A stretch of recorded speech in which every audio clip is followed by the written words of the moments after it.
उत्तराखंड की नाजुक हिमालयी तराई में एक खामोश लेकिन गहरी साजिश सामने आ रही है, जो सिर्फ जंगलों ही नहीं बल्कि कानून के शासन को भी चुनौती देती है।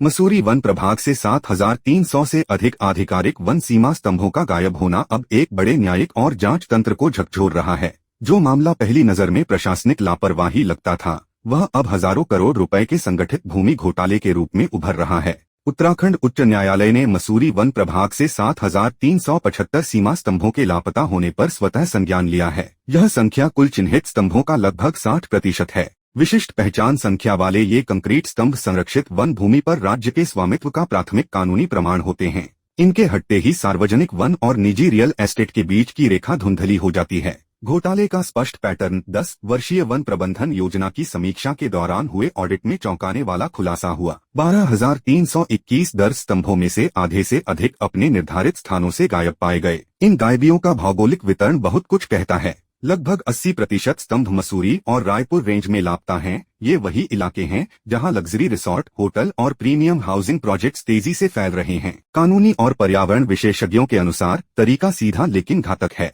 सीमा स्तंभ हटते ही कानूनी अस्पष्टता पैदा होती है, जिसका लाभ उठाकर अतिक्रमणकारी वन भूमि पर कब्जा कर लेते हैं। इसके बाद राजस्व अदालतों से मिलीभगत वाली डिक्री हासिल कर स्वामित्व को वैध रूप दे दिया जाता है, अक्सर जाली या छेड़छाड़ किए गए रिकॉर्ड के आधार पर। मामले की गंभीरता को देखते हुए उच्च न्यायालय ने केंद्रीय जांच ब्यूरो (CBI), पर्यावरण, वन और जलवायु परिवर्तन मंत्रालय (MoEFCC) तथा सुप्रीम कोर्ट की केंद्रीय अधिकार प्राप्त समिति (CEC) को नोटिस जारी किए हैं। अदालत ने संकेत दिए हैं कि इस पूरे प्रकरण में वन अधिकारियों, रियल एस्टेट सिंडिकेट और राजनीतिक हितों के बीच दुर्भावनापूर्ण गठजोड़ हो सकता है। इस खुलासे के केंद्र में वरिष्ठ IAFS अधिकारी संजीव चतुर्वेदी हैं, जिन्होंने सबसे पहले इस गड़बड़ी को उजागर किया। उन्होंने इसे सार्वजनिक विश्वास के साथ आपराधिक विश्वासघात बताया है। चतुर्वेदी ने अपनी रिपोर्टों में सीमा स्तंभों के गायब होने को कुछ क्षेत्रीय वन अधिकारियों की संपत्तियों में तेज और असामान्य वृद्धि से जोड़ा है। पर्यावरण कार्यकर्ता नरेश चौधरी द्वारा दायर जनहित याचिका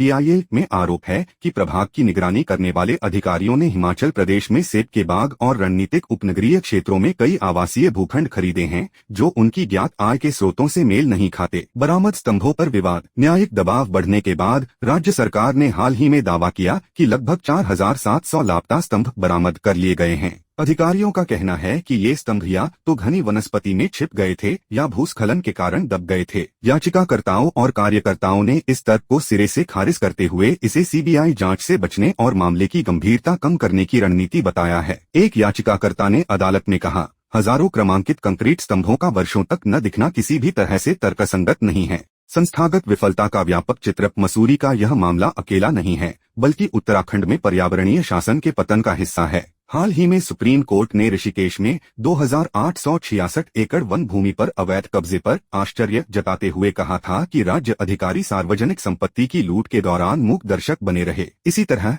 जिम कॉर्बेट टाइगर रिजर्व में एक अनधिकृत सफारी परियोजना के लिए लगभग 3,000 पेड़ों की अवैध कटाई की जांच भी CBI कर रही है। भ्रष्टाचार से आगे पारिस्थितिक संकट। वन सीमाओं का मिटना केवल भूमि घोटाले तक सीमित नहीं है। हिमालयी क्षेत्रों में वन विनाश से भूजल पुनर्भरण क्षेत्र नष्ट होते हैं, ढलानों की स्थिरता कम होती है और भूस्खलन व बाढ़ का जोखिम कई गुना बढ़ जाता है, जिसके विनाशकारी परिणाम उत्तराखंड पहले ही झेल चुका है।